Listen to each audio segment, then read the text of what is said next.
पाकिस्तान के tech startup एक नई इनकलाब की लहर। गूगल और फेसबुक का अगला मुकाबला पाकिस्तान से हो सकता है। जी हाँ, आपने बिल्कुल दुरुस्त सुना। पाकिस्तान का टेक सीन इतनी तेजी से तरक्की कर रहा है कि दुनिया हैरान है। और आज हम देखेंगे कि कैसे छोटे ख्यालात बड़े इनकलाब में बदल रहे हैं। ये वीडियो सिर्फ टेक्नोलॉजी की नहीं बल्कि उम्मीद, हुनर और मुस्तकबिल की है। पाकिस्तानी नौजवान एक लैपटॉप और इंटरनेट कनेक्शन के साथ दुनिया को बदलने निकले हैं।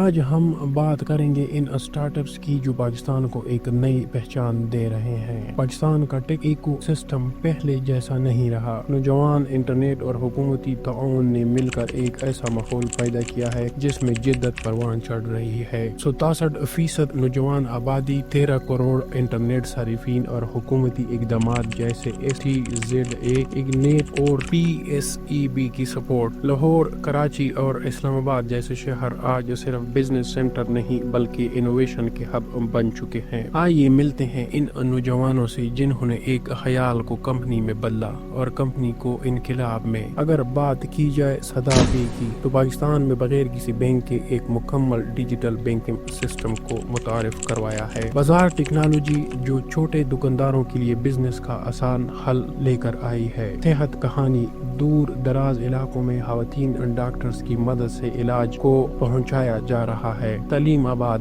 बच्चों के लिए उर्दू में डिजिटल तालीम की सहूलत दे रहे हैं। ये स्टार्टअप्स न सिर्फ पैसा कमा रहे हैं बल्कि समाज में मुस्बत तब्दीली ला रहे हैं। अगर सरमायाकारी के मंजरनामे की हम बात करें तो 2021 में पाकिस्तानी स्टार्टअप्स ने $375 मिलियन की सरमायाकारी हासिल की है। बैनुल-अक़वामी कंपनियां, वेंचर कैपिटलिस्ट और पाकिस्तानी डायस्पोरा सब एक टेक इनकलाब का हिस्सा बनना चाहते हैं। Indus valley capital, Fatima booby ventures और हार्ट लंच जैसे नेटवर्क्स एक नमू को तक़वियत दे रहे हैं। अगर मईशत और मुस्तकबिल की बात की जाए तो ये स्टार्टअप्स सिर्फ कारोबार नहीं बल्कि मईशत, तालीम और सेहत में तब्दीलियां भी ला रहे हैं। इससे रोजगार में इजाफा हो रहा है और GDP में भी इजाफा रिकॉर्ड करने को मिला है और दिही इलाकों में डिजिटल रसाई भी मुमकिन हुई है। अगर यही रफ्तार रही तो पाकिस्तान 2028 तक जनूबी एशिया का सबसे बड़ा टेक हब बन सकता है। अगर आप तालिब इल्म हैं, फ्रीलांसर या इन्वेस्टर तो ये है वक्त कदम बढ़ाने का। ये सिर्फ स्टार्टअप्स नहीं बल्कि पाकिस्तान का मुस्तकबिल है। तो सफर का हिस्सा बनिए और दुनिया को दिखा दे कि पाकिस्तान सिर्फ सॉफ्टवेयर नहीं सॉल्यूशंस बनाता है। अगर आपको ये वीडियो पसंद आती है तो बराए मेहरबानी चैनल को सब्सक्राइब करें ताकि हर आने वाली वीडियो आप तक पहुंचाई जा सके। मिलते हैं अगली एक खूबसूरत वीडियो में, तब तक के लिए अल्लाह हाफिज।